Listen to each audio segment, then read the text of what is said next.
Hey guys, we're here for episode 20 of the e-commerce opportunity, where I'm joined by both Brett and Bob. How are you guys? Good, Chase. How are you? Hey, Chase. Doing well, thanks. It's unique. We have two people on today. I'm really excited to see how this goes. Brett and or Bob, do you guys want to start with kind of what you guys are working on? Yeah, I'm happy to. So I'll do a quick intro. I'm the founder and CEO of Gatsby. We've been around for a few years in the Shopify ecosystem, but also we can work with any shopping cart. And we make it really easy for brands to large brands like our largest enterprise brands out there, as well as emerging growing brands to automate their influencer marketing. Make it really easy to scale a micro influencer approach, which gets you better ROI, higher engagement, all of that, but using automation, and in particular, using automation directly within Klaviyo or OmniSend or MailChimp or whatever they're using for email. We plug right in there and make those tools influencer marketing platforms, essentially. I love that. Bob, anything to add out there? Yeah, for sure. So I recently teamed up with Brett just March 1st. I was working over at a Privy prior to that, and yeah, just to echo off Brett, I think like the biggest thing that was interesting to me moving over to Gatsby is just working with merchants over the years here. Like none of them typically know of their customer base who's influential, right? Like when it comes to influencer marketing, I feel like usually people kind of go the traditional route and they kind of put it off till the end, right? Like I'm going to have a great site. I'm going to, do paid ads, build my email list, obviously being hugely important up front. And they kind of put off the influencer side of the funnel until much later on because there's so much manual work and like difficulties that go into that.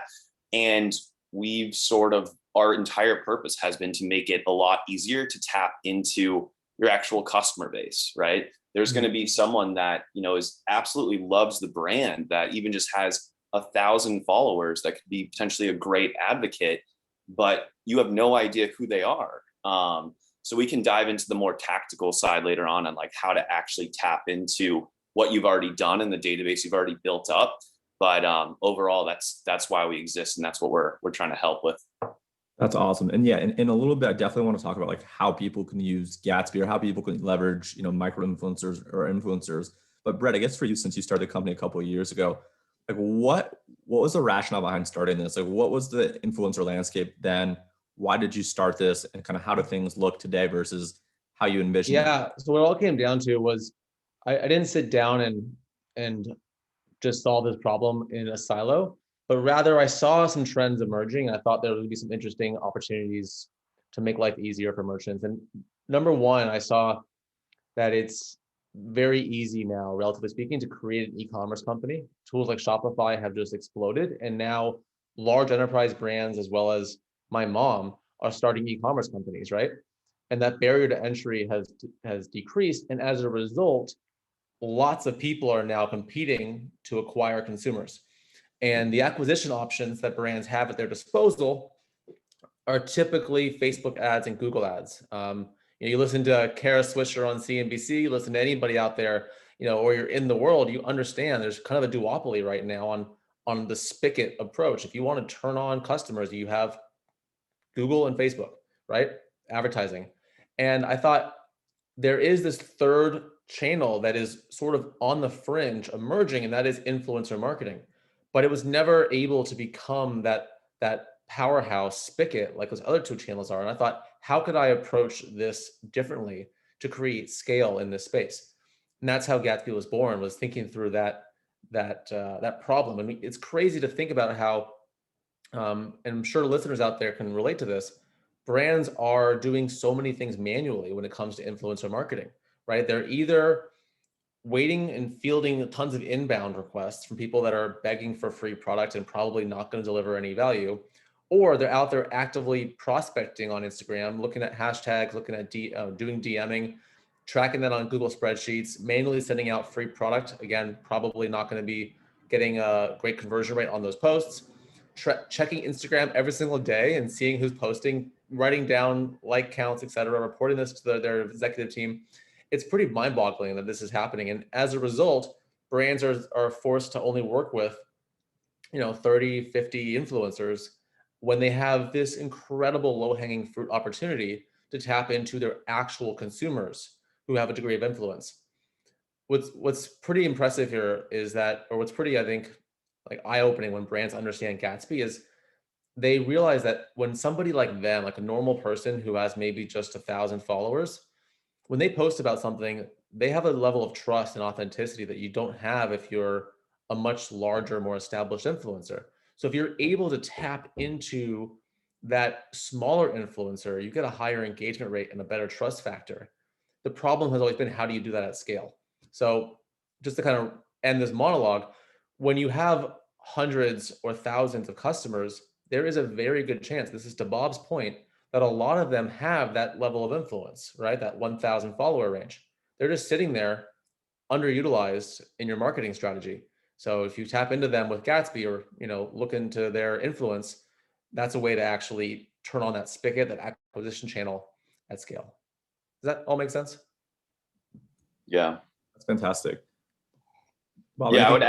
I would add in too, just when it comes to micro influence, like the level of authenticity matters, right? And it's pretty, I think the market is getting more mature when you're on Instagram or TikTok or whatever, and you see someone talking about a product, you then can go through their feed and see, wait, like this person's doing this all the time. It's clearly, they're doing this for money and that's the incentive. And it's kind of like a celebrity for hire in that sense versus like Volcom, they're a customer of ours, and for the average consumer who just has a few thousand followers, Steve just bought a skateboard and just loves the brand in general, and every brand has loyal customers just that absolutely love them, but they're not asking for posts, and it's really difficult to do that because it's manual.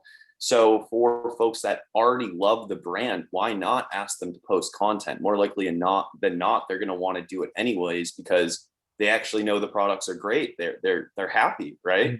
Mm-hmm. And the level of authenticity is so much higher versus one of those celebrity for hires. Like, I mean, we were talking with a customer about like The Bachelor, for example, right? Everyone loves The Bachelor and The Bachelorette, and when they do a post about a product, it's like, oh, I just know up front, like they're doing that because they're getting paid to do that. So the authenticity definitely matters there. Yeah, I love that. So can we talk about like the funnel or the workflow, right? So someone has, let's say Gatsby, or they have some kind of way of identifying who within their customer base is an influencer. Then what, right? Like how do you bucket people into groups? How do you talk to people that maybe have 1 to X number of followers, people that have more than that followers? Like, can we talk through kind of some of that workflow and that funnel of like how you guys see that being successful? Yeah, I could speak. I'll start there, and then I'm going to pass it to Bob, who is our resident expert on sort of walking people through the flow, because this is his job, and he's obviously Bob is great at this. So let me just start though with where this all was born from, and that was when I first started Gatsby. I made a lot of mistakes along the way, and one of the mistakes I made was trying to compete for real estate on websites. Right, like people have pop-up forms, they have landing pages, they have other places where they collect customer data like email address, phone number, birthday, preferences, right? And I started off Gatsby like building that own form, and we are pioneering social capture, right? So instead of just capturing email address like you do in a Klaviyo form or phone number like you might do in an intentive form, with Gatsby, we're pioneering this idea of collecting social handles. But rather than going and building our own form, in 2020, we released a new version of our platform with a number of partnerships. So now you can actually ask for Instagram handle directly within whatever form you're already using. If you're using a Klaviyo form, using an attentive, using a Just Uno form, it's a good partner of ours, a Wise Pops form, like anything you're doing right now to collect handles, pop-ups, landing pages, order confirmation pages are big. That's an opportunity where Gatsby can fit in, and then from that point give you a ton of insights and automation. And I'm going to kick it over to Bob here to kind of walk you through like how that funnel and flow works. But just a little background there was like, hey, we are now fully integrated with the stack they're already using, and make it really easy. Yeah, I would say the most successful scaling brands we see, there's a direct correlation between how fast they're growing and their emphasis on customer data. So for example, if you're just starting out, absolutely start with just the email address. But you could contrast that with, if you go to like L'Oreal.com right now, they want you to take a full, quiz on what, that you're answering multiple questions before you're actually getting like a 10% off coupon or something like that. Or if you go to like Adidas, they ask you like for 5 pieces of information sometimes before getting that incentive.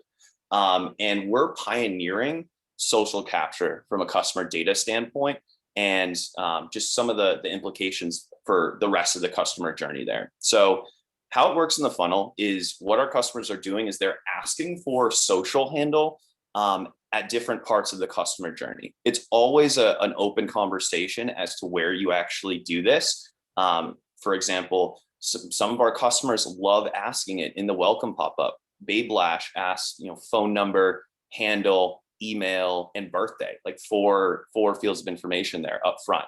And that's sort of a preference on their end, where you can contrast this to the Fashion Novas or the Pair of Thieves of the world, where they're actually specifically only asking for that handle post-purchase on the order confirmation page, or they'll have a landing page that they'll weave into their post-purchase email automation. So they just want to make sure they're asking it after they've already delighted the customer with the products that they've purchased. So always an open conversation there. When you capture the handle, customers of Gatsby are using us to provide insights. So just from the handle capture, we can provide all the relevant statistics around influence. So how many followers they have, how many people they're following, how many posts they've done. We do a scoring system as well, but we've created this data layer that our entire purpose is to make that data available wherever our customers need it. And I mean, Chase, email marketing is like easily a third or more of everyone's like monthly revenue. So usually they start there, and we're seeing it used in SMS as well. And from an email marketing perspective, let's take Klaviyo, for example. If you're now able to trigger automation based off of how many followers someone has, or if they've mentioned you as well, so we'll actually tell Klaviyo, hey, this person literally just did a post about you. You can do some pretty cool automation there. And the first use case that all of our customers set up is when I capture a handle, if they're in a certain level of influence, let's say 1,000 to 10,000 followers, I want to automatically reach out to this person and incentivize them to post about my brand. Pair of Thieves and all these other companies, they don't have someone on their marketing team that's going to manually reach out to Emily with 1,500 followers. It's just not scalable. And if you're out there and you do have like someone that manages all of your influencers, that's awesome. That person can have a one-to-one relationship with the bigger, more popular influencers out there. But for the everyday consumer, it's just impossible to scale that. So they'll actually automatically reach out and incentivize that person to post about the brand. And then after they actually do that, you can then automatically give them the reward that you had promised them. So just an automatic way to kind of create an army of micro influencers. And yeah, we're talking about the lower end, call it 1 to 10,000 followers, the everyday consumer. Yeah, this is great. Couple of questions I have in terms of the emails being sent. Are they plain text emails from like a founder? Are they plain text emails from like a community or influencer manager? Are they nicely designed emails? Like, what are you guys seeing working? Yeah, definitely the more personal approach. Plain text email from from the founder, from someone that's managing the site, or maybe they're just managing social media. As long make sure it's coming from a person. And if someone wants to reply to that email, great, it'll go straight to the inbox for whoever on that marketing team wants to like have those one-on-one conversations when they come up. But definitely plain text email, personalized. Hey, I checked out your feed. We think you'd be a great content creator for us, and if you love our products, we'd love to have you. If you do a post, we'll give you XYZ incentive. And that's usually what they'll do. These are actually areas where Boundless Labs comes into play too, because working with agencies like you guys, this is a big area of opportunity for partners, right? Because they can now manage and test and iterate on different strategies around the messaging and the offers and the thresholds. And so it's a great opportunity for agencies too to work with us. Awesome. Yeah, that's great. A couple other questions I have. So when we talk about like influencers with Gatsby today, are we talking specifically about Instagram? Is this, platform agnostic? Like, and what do you guys think like is the platform, of the future that you guys are really going to focus on? Mm-hmm. Yeah. So right now we are Instagram focused. We're going deeper on Instagram as we speak, but our next roadmap items when it comes to platforms are TikTok and YouTube. Those are the top requests we have. So we are actively, working on those as well. Yeah, I think to add on to that too, it depends on the type of customers that the merchant has. I was speaking to like this very large farmer supply company, like they're literally selling mulch and tools and all of that online. But when we were discussing, they love the strategy, but all their customers are on YouTube. They're not on Instagram. Farmers are watching YouTube videos on, how the mulch works, right? So we're going deep on Instagram now because we think that more likely than not, that's going to be a good fit for growing e-commerce brands. But in terms of the platforms of the future, we definitely get requests all the time around TikTok and YouTube. And then maybe in the future, like something like Twitch, the possibilities are endless there, but TikTok and YouTube for next steps on that. It's awesome. This is maybe a tough question. I don't know exactly what the answer might be, but I'm going to throw that out there anyways. Do you think there's a world in the future where, like, as Gatsby collects more info and data and insights, just by someone's email that purchased from you, you guys could kind of reverse engineer, this is their username, these are their stats, and you guys could kind of reach out to people without actually having to collect their username? Does that make sense? It's I guess in a potential reality that is possible. This has to do with how we decide to leverage the insights. Okay, Yeah. fair enough. That was a hard question, so I appreciate you even acknowledging it. You guys have been fantastic. This has been great. Are there any questions that maybe I didn't ask, or any insights that you guys want to kind of leave people with on thinking about an influencer program, thinking about, incentives for influencers? Like, is there anything that stands out that you guys want to touch on before we go? One thing I'd emphasize first, I guess, is that it's never too late to start in influencer marketing. As I mentioned earlier, I feel like people kind of put it off because when you think about it, unless you actually know like what the possibilities are out there, they always think that it has to be outbound. It has to be cold DMing, cold emailing. That person managing that now becomes basically a salesperson dealing with agents behind these macro influencers. And there's a much easier way to do it and less time consuming. And that's leveraging the actual customer that already knows you, already loves you, is already a big fan. So I think that as we kind of spread the word about this strategy, people are catching on quick about that. And it's a lot easier than folks think. I think to get started in influencer marketing, all you need to look at is, do I have customers? Do I have customers that love us? Do I have repeat customers, right? And that's where you can use leverage us, or if you want to do it manually, you can, right? Putting Gatsby aside here, leverage those folks that already love you, as opposed to reaching out to a celebrity for hire where, it's kind of risky, might be inauthentic. Focus on folks that already know who you are. I love that. Yeah. And I'd actually add a couple of things as well. So one other thing I like to, just to your last question too, before that, was what we have heard from customers, because there are other tools out there that they claim they can, or they provide you with some insights on social based upon email address. What we've heard from clients is they like the Gatsby approach of the opt-in better. And it's something that I personally like about our platform, because when they go and do the outreach to that consumer, it's like transparent, right? The consumer knows they gave their handle to the brand. And while it may not be any sort of like proprietary, it's not like it's private to look on the web, but it's like a nice way to start the relationship. It's like, hey, you gave us your handle, you opted in, and as a result, the actual response rate on the emails is very high. The engagements are very high. We're seeing like 55% open rates on these outbound emails in Klaviyo.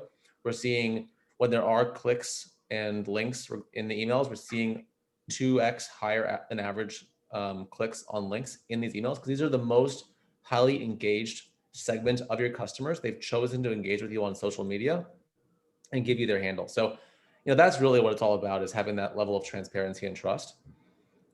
So I think the approaches that we have built is awesome. And then the other thing I'll mention too, to kind of piggyback on Bob's point, is a lot of clients already have large email databases. They have 100,000, they have 1 million emails in their database, and they feel like there's this, it's too late for us. We already have all these customers. We don't have handles. Why would I want to start now? And it's actually the reverse. Like they're sitting on a gold mine. And one of Bob's earlier points, like they have 100,000 or whatever more customers. All they have to do is set up a landing page. So they're launching a new program, ask them to submit their Instagram handle, and they'll bubble up a number of advocates and potential influencers that they can send automated outreach to and track.